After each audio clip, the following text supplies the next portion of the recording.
FPI bela Said Didu dan lawan Luhut. FPI itu siapa? Sekitar 250 pengacara diklaim siap pengawal dan membela mantan Sekretaris Kementerian BUMN Muhammad Said Didu. Salah satu nama yang disebut adalah juru bicara sekaligus Sekretaris Umum DPP Front Pembela Islam FPI Munarman. Terkait itu, Munarman tak membantahnya. Ia membenarkan masuk dalam tim hukum suluh kebenaran yang akan membela Said Didu. Ia punya alasan menyatakan siap mengawal kasus ini karena kasus ini salah satu bentuk dari penyalahgunaan kekuasaan dan penyalahgunaan hukum, kata Munarman Minggu malam 10 Mei 2020. Dia menyinggung penyalahgunaan kekuasaan karena pelapor adalah orang yang powerful dalam kekuasaan. Ia bilang kekuasaan tersebut semata-mata digunakan bukan untuk kepentingan rakyat Indonesia. Said Didu mengkritik hal tersebut dan arogannya dengan kekuasaan tersebut malah mengkriminalisasi Pak Said Didu, ujar Munarman.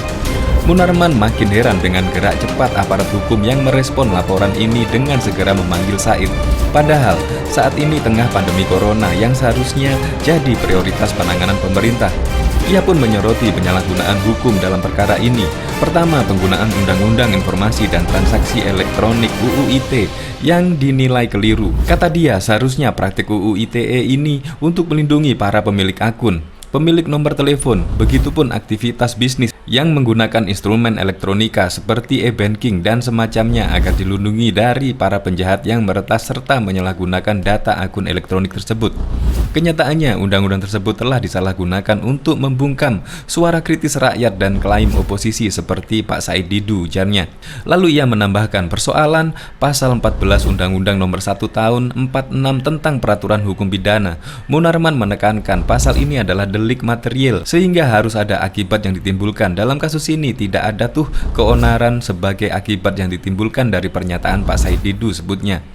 Kemudian ia menyebut para pengacara yang tergabung membela Said Didu karena juga mendukung hak-hak dasar rakyat Indonesia dari bentuk kekuasaan sewenang-wenang, memperalat hukum, tidak boleh ada penguasa yang boleh menjadi diktator. Tirani dalam memegang kekuasaan ini harus dihentikan, tutur Munarman. Menurutnya, cara ini juga sebagai koreksi terhadap pemerintah yang menjalankan kekuasaan secara keliru.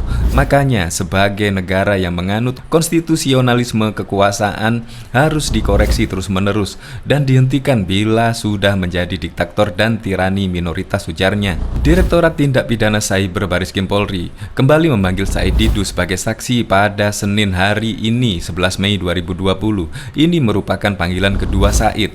Sebelumnya ia dipanggil pada Senin 4 Mei 2020, namun ia belum bisa memenuhi panggilan tersebut karena alasan adanya ketentuan pembatasan sosial berskala besar. Untuk pemanggilan kedua ini, Said dinyatakan rencananya siap hadir. Pihak kuasa hukum juga sudah membenarkan kehadiran kliennya tersebut. Said akan diperiksa atas laporan kuasa hukum Menteri Koordinator Bidang Kemaritiman dan Investasi Luhut Binsar Panjaitan. Ia dilaporkan dengan dugaan penghinaan, pencemaran nama baik, dan atau menyebarkan berita bohong yang dapat menyebarkan keonaran di masyarakat.